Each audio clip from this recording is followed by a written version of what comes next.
سر کیا کہیں گے اس وقت جو ایران اور اسرائیل اور امریکہ کی اس وقت جو درمیان کشیدگی شروع ہے؟ گدڑ کی جب شامت آتی ہے تو بازار کی طرف نکل جاتا ہے. امریکہ کی شامت آئی ہے، صدر شہید، وزیر اعظم شہید، آرمی چیف شہید، وفاقی وزراء شہید، اور سپریم لیڈر آئی سلوٹ. سپریم لیڈر نے جان کی قربانی دی، مال کی قربانی دی، بچے کی قربانی دی، داماد کی قربانی دی، نواسے کی بھی قربانی دی. نہ ڈرا نہ بھیکا. آپ کو شکست ہوگی اور شکست آپ کا مقدر ہے. ایرانی نہ آپ سے ڈریں گے، نہ ڈرنے والے ہیں، نہ بھیکنے والے ہیں، نہ جھکنے والے. آپ نے بہت بڑی غلطی کی ہے. انڈیا کی اتنی عزت تھی، ایک نام تھا ان کا، بہت بڑی ملٹری مائٹ تھی، کیا ضرورت تھی پاکستان سے لڑنے کی؟ مفت کی شکست کہا گیا. اور ٹرمپ واحد بیوقوف آدمی ہے، اور یہ امریکی قوم کی بیوقوفی ہے کہ ایسے شخص کو ووٹ دیا ہے جو امریکہ کو اپنے خاندانی نظر سے دیکھتا ہے. ٹرمپ کا جو داماد ہے، جس کے گھر اس کی بیٹی ہے، اس کا بزنس انٹرسٹ ہے، جو عربوں کے ساتھ اس کی کاروبار ہے اور اس کا اسرائیل کے ساتھ کاروبار ہے. یہ اب نئے حرس کو کنٹرول کرے گا وہاں پر تیل اور آئل کے لیے. عربوں سے میری ریکویسٹ ہے کہ عرب جو ہے یہ انبیاء اور اولیاء کی سرزمین ہے، بڑی مقدس سرزمین ہے. اس کو یہود اور حنود کے حوالے نہ کرو.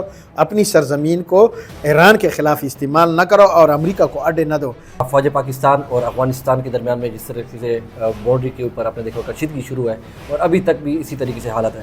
تو ایک طرف جو ہے وہ زمینی تنازع جس طریقے سے شروع ہے، تو دوسری طرف ڈیجیٹل میڈیا وار زون بھی شروع ہے. اس کو آپ کس طریقے سے دیکھتے ہیں؟ شکست دی انڈیا کو اور اب جو ہے افغانستان ہمارے دوست ممالک ہیں، لیکن اس کے باوجود پتہ نہیں کس کے کہنے پر کیا چیز ہو رہی ہے. اس پہ تھوڑا سا بتائیے کہ افغانستان کی جو حکومت ہے نا، وہ سیاسی سوجھ بوجھ سے آ رہی ہے. پاکستان آپ کا برادر اسلامی ملک ہے اور 2000 کلومیٹر آپ کا ایریا ہے، ٹچ کرتا ہے.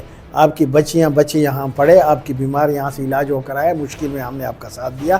تو آپ جو ہے ایک ذمہ وارانہ رویہ اختیار کریں اور اسپیشلی اپنی افغان بچیوں پہ ترس کھائیں، ان پہ رحم کریں، ان کو اسکول جانے دیں اور ان کے ساتھ عورتوں اور بچوں کے ساتھ سختی نہ کریں. پاکستان نے چونکہ بہت بڑی فتح حاصل کر لی ہے انڈیا کے خلاف، بہت بڑی.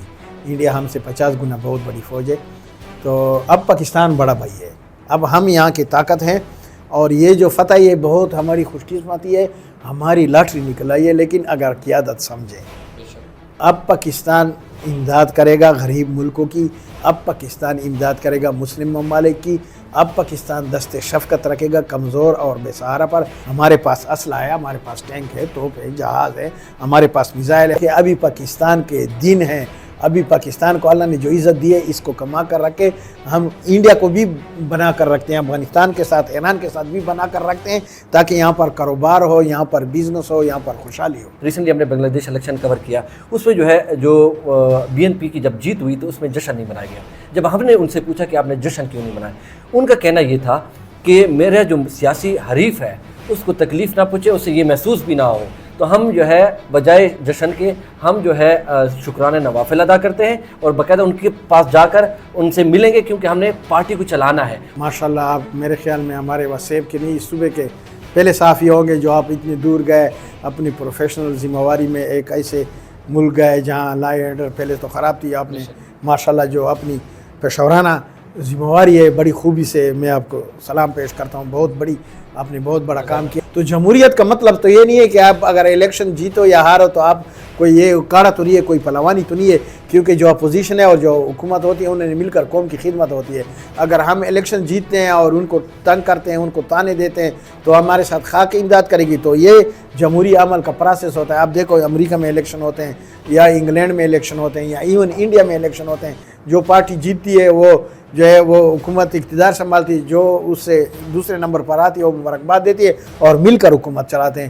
تو ہم میں بھی یہ ٹرینڈ بے شک ہمیشہ اتحاد رہنا چاہیے اور سب کو ایک ساتھ لے کے چلنا چاہیے. بہت بہت شکریہ سر اپنا قیمتی وقت دینے کے لیے.